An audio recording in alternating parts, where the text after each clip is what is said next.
O Evangelho como me foi revelado por Maria Valtorta, capítulo 252.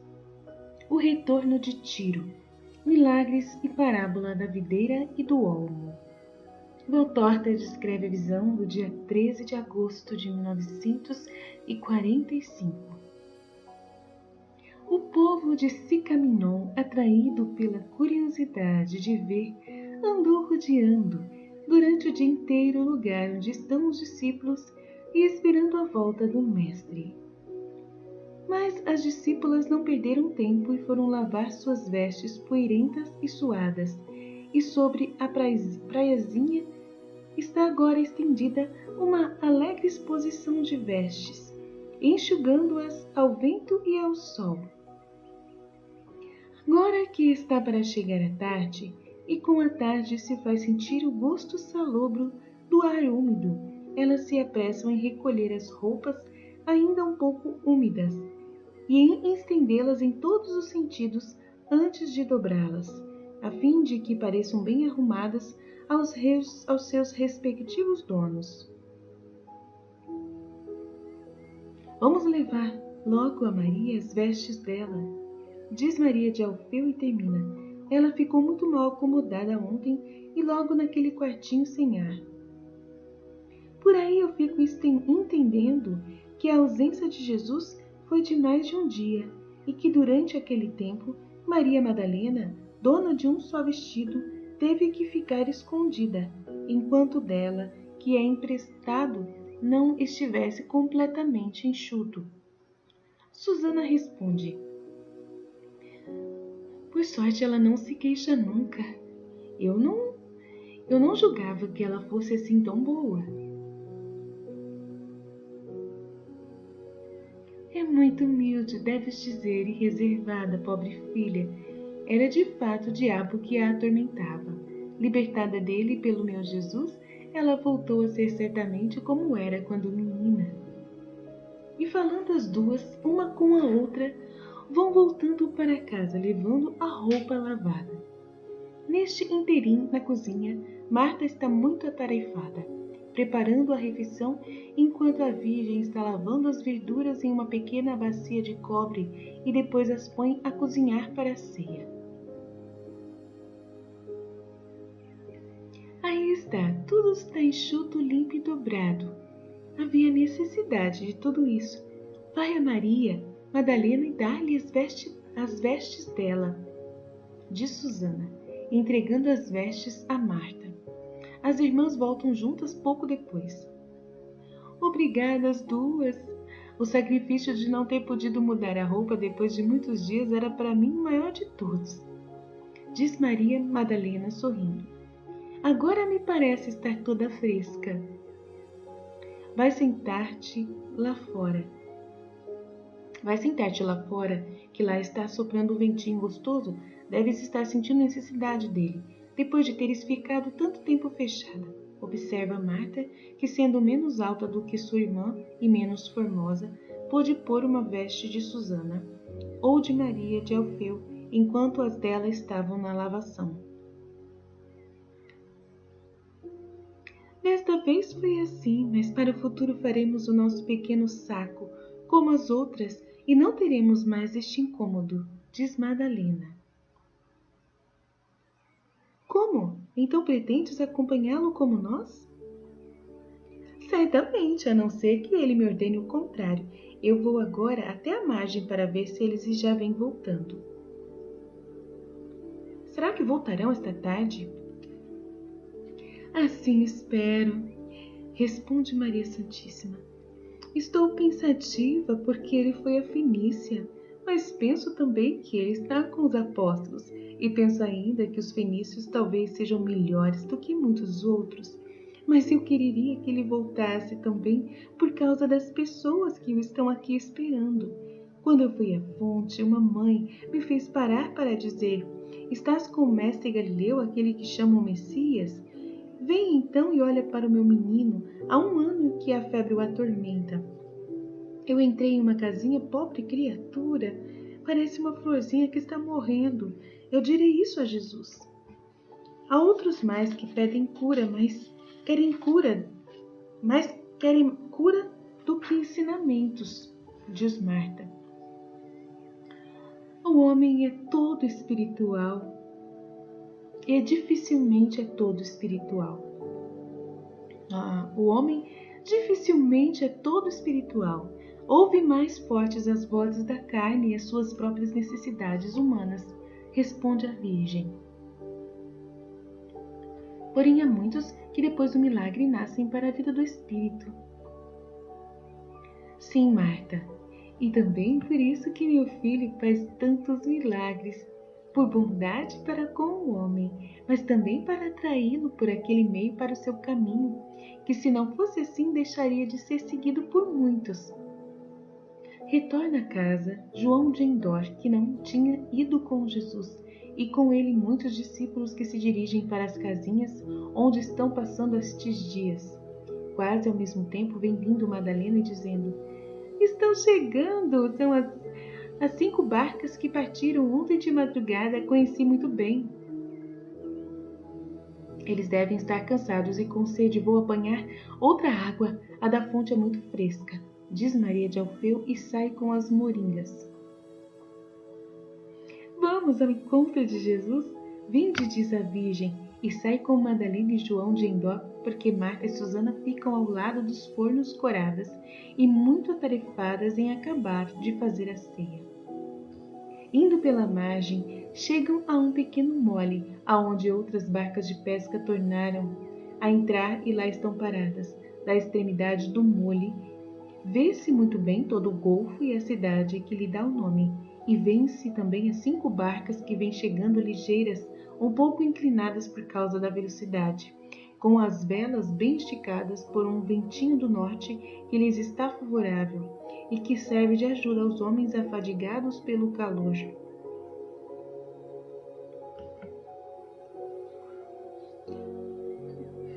Olha só como Simão e os outros desempenham bem suas tarefas, acompanham corretamente a barca do piloto.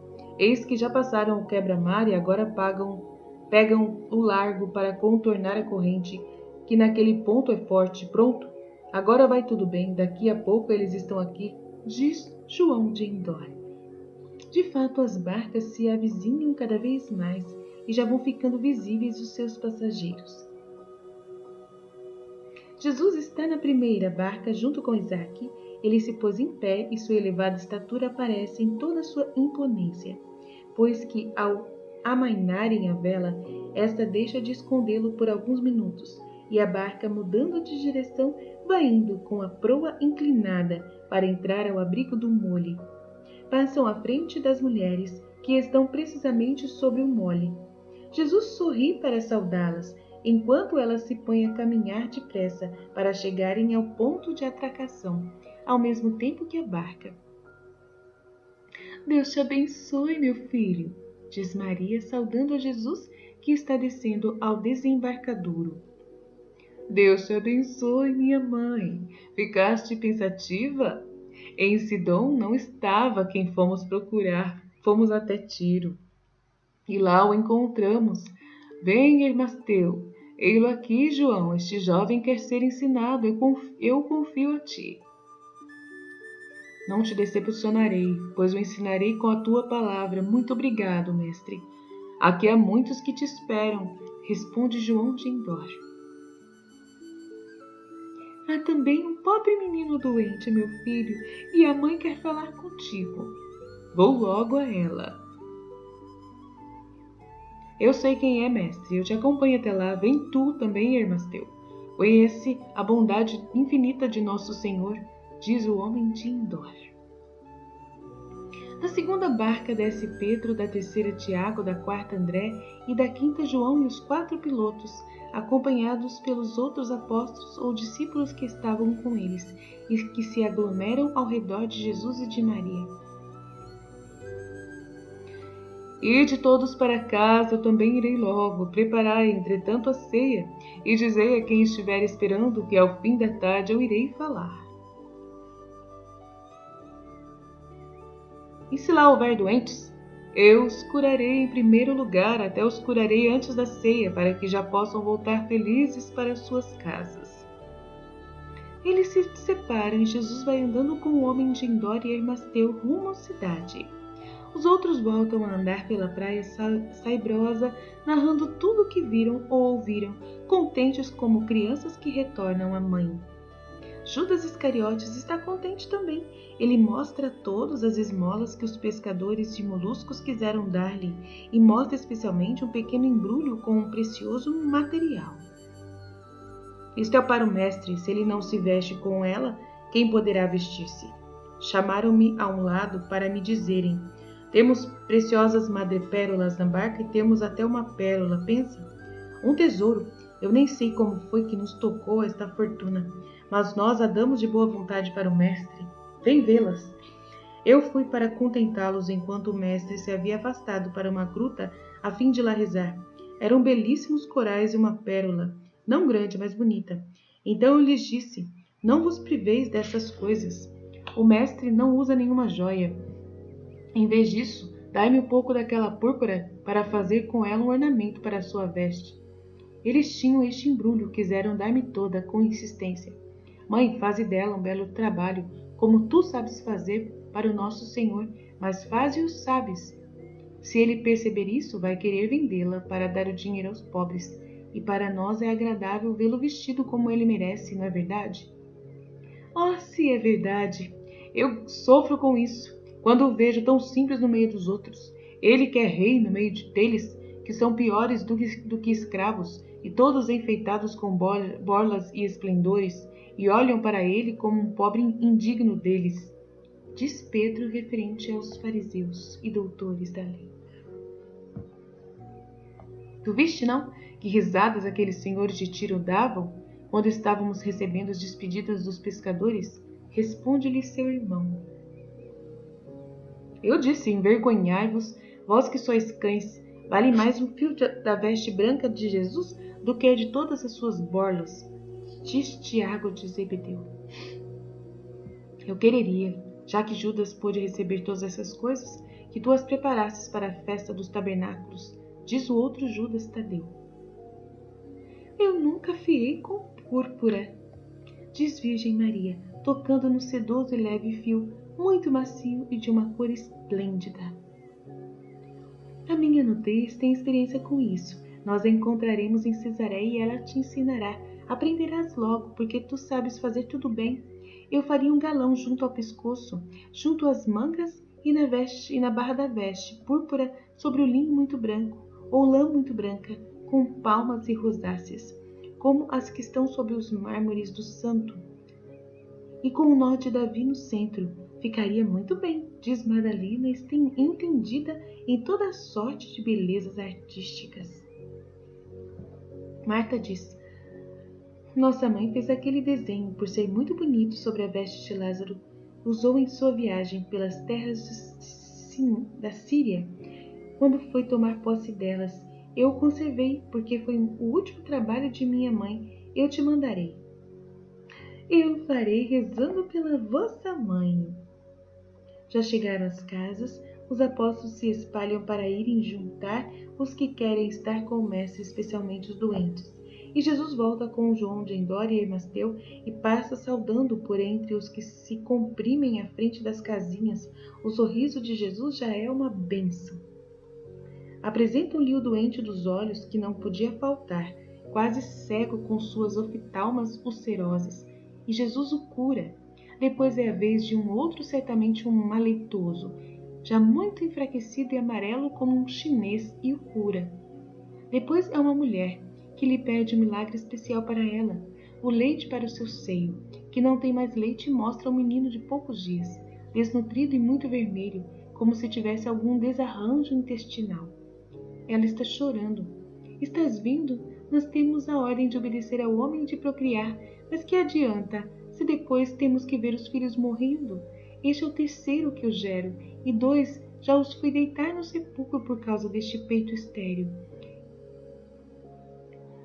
Este já está morrendo, porque nasceu em tempo de grandes calores. Os outros viveram 10 meses e o outro 6, para me fazerem chorar mais ainda, quando morreram por doença dos intestinos. Se eu tivesse meu leite, isso não aconteceria. Jesus olha para ela e diz: O teu menino viverá, tenha fé. Vai para a tua casa e logo que chegarás dá o peito ao menino, tem fé.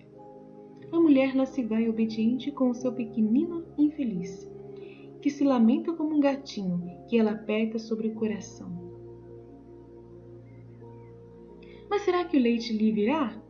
Virá com certeza. Eu acho que o menino ficará livre de perigo, mas que o leite não virá. E será um milagre. Se ele ficar fora de perigo, ele já está quase morto de tanto sofrer. Mas eu digo que lhe virá o leite, sim. Oh, que bom!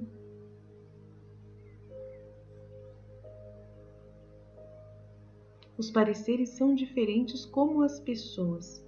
Enquanto isso, Jesus se afasta dali para ir tomar sua refeição. Quando ele sai para ir pregar de novo, as pessoas são ainda mais numerosas porque a notícia do milagre do menino doente de febre, realizado por Jesus apenas desembarcado, se espalhou pela cidade. Eu vos dou a minha paz, a fim de preparar o vosso espírito para entender. Na tempestade não se pode conseguir ouvir a voz do Senhor. Toda perturbação prejudica a sabedoria, porque esta é pacífica, vinda de Deus. E a perturbação não vem de Deus, porque as preocupações, as ânsias, as dúvidas são obras do maligno, para perturbar os filhos do homem e separá-los de Deus. Eu vos proponho esta parábola, para que melhor entendais o ensinamento. Um agricultor tinha muitas árvores em seus campos e videiras, que produziam muito fruto, dentre as quais havia uma de qualidade muito apreciada e da qual ele muito se orgulhava. Certo ano, aquela videira deu muitas folhas e poucos cachos. Um amigo disse então ao agricultor: foi porque apodaste muito pouco. No ano seguinte, o homem apodou muito e a videira então produziu poucos sarmentos e menos cachos ainda. Um outro amigo lhe disse: foi porque apodaste demais. No terceiro ano, o homem a deixou parada, a videira não deu nenhum cacho e lançou bem poucas folhas, magras, enroladas e atacadas pela ferrugem. Um terceiro amigo sentenciou: ela está morrendo porque o terreno não é bom. Queima-a. Mas porque seu terreno é o mesmo terreno que as outras têm, e se eu trato dela como trato das outras, então ela deveria produzir bem. E o amigo encolheu os ombros e foi embora. Passou por ali um viandante desconhecido e parou para observar como o agricultor estava triste e apoiado à cepa da pobre videira. Que tens? Perguntou-lhe. Alguém morreu em tua casa? Não, mas o que está morrendo é esta videira, que eu amava tanto. Ela não tem mais suco para produzir frutos. Um ano deu pouco, no outro deu menos e neste nada. Eu fiz tudo o que me disseram, mas não adiantou nada. O viandante desconhecido entrou então na vinha e aproximou-se da videira, tocou nas folhas, apanhou um torrão no chão, o cheirou, depois esfarelou entre os dedos e levantou o olhar para um tronco que sustentava a videira. Deves tirar aquele tronco. A videira está esterilizada por causa dele. Mas ele é o apoio dela há muitos anos. Responde-me, homem, quando tu plantaste essa videira aqui, como é que estava muda? E o olmo, como estava? A muda era um belo mergulhão de 3 anos. Eu a havia tirado de uma outra planta minha, e para trazê-la até aqui, eu tinha escavado profundamente ao redor dela para não ofender as raízes, ao tirá-la de sua gleba nativa. Além disso, eu tinha feito aqui uma cova igual, e até um pouco maior para que ela ficasse logo bem livre, e antes eu havia capinado toda a terra ao redor, a fim de que ela ficasse macia para as raízes, e assim elas pudessem espalhar-se logo, sem encontrarem dificuldades. Com todo cuidado, eu a coloquei, pondo antes no fundo um atraente adubo. As raízes, como sabem, tornam-se fortes quando encontram logo o que as possa nutrir. Menos eu me ocupei com o olmo, pois era um arbusto destinado somente a escorar o mergulhão. Por isso eu a coloquei quase superficialmente perto do mergulhão. Escorei-o bem e fui-me embora. Mas a videira ia crescendo de ano a ano, amada, podada, sachada. O olmo, porém, não crescia. Contudo, ela está fazendo aquilo para que servia. Depois, ela foi se tornando robusta e estás vendo agora como está bonita. Quando eu chego vindo de longe e vejo a copa dela destacando-se alta como uma torre, ela me fica parecendo o distintivo do meu pequeno reino. Antes a videira a cobria e não se via sua bela copa, mas agora olha como está bonita lá no alto ao sol, e que tronco bem em pé e forte. Ele podia sustentar essa videira anos e anos, mesmo que ela se tornasse igual àquelas cujos cachos foram apanhados lá à beira do rio do Cacho pelos exploradores de Israel. Mas ao contrário, esse olmo a matou. Ele a dominou. Tudo estava bem para que ela vivesse: o terreno, a posição, a luz, o sol, os cuidados que tu lhe davas, mas ele a matou. Ele se tornou forte demais, e ele lhe foi amarrando as raízes até estrangulá-las. Tirou dela todo o suco do solo, pôs-lhe uma mordaça para que ela não respirasse, nem recebesse a luz. Corta logo o olmo tão forte e inútil, e a tua videira viverá de novo. E melhor ainda, tornará a viver se tu com paciência escavares o solo para descobrir as raízes do tronco e cortá-las, até ficares certo de que elas não nascerão brotos. Seus galhos irão murchar sobre o solo até em suas últimas ramificações, e de sua morte eles passarão para a vida, porque se transformarão em adubo depois do merecido castigo por seu egoísmo. O tronco tu o queimarás, e assim ele ainda te dará coisas úteis. Não serve senão para o fogo uma planta inútil e nociva, e ela é tirada para que todo bem vá para a planta boa e útil. Tem fé nisto que eu te digo e ficarás contente. Mas quem és tu? Dize-o para mim, para que eu possa ter fé. Eu sou sábio, quem crê em mim está seguro. E foi-se embora. O homem ficou por um momento na dúvida, depois se decidiu e foi pegar a serra e resolveu chamar os amigos para que o ajudassem. Mas não estarás louco? Além da videira ainda perderás o olmo. Eu me limitaria a podar-lhe a copa para dar mais ar à videira, nada mais.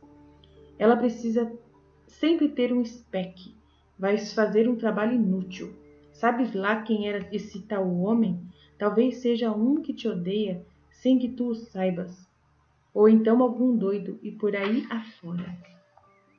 Eu vou fazer o que ele me disse, tenho fé nele, e cerrou o olmo, rente à raiz, e ainda não contente, dentro de uma longa faixa do terreno, pôs a descoberto as raízes das duas plantas e com paciência foi cerrando-as do olmo, tomando cuidado para não ferir as da videira. Depois tornou a encher o grande buraco que havia feito, e para a videira, que tinha ficado agora sem uma estaca, pôs encostada nela uma estaca de ferro, com a palavra fé escrita em uma tabuinha amarrada no alto da estaca.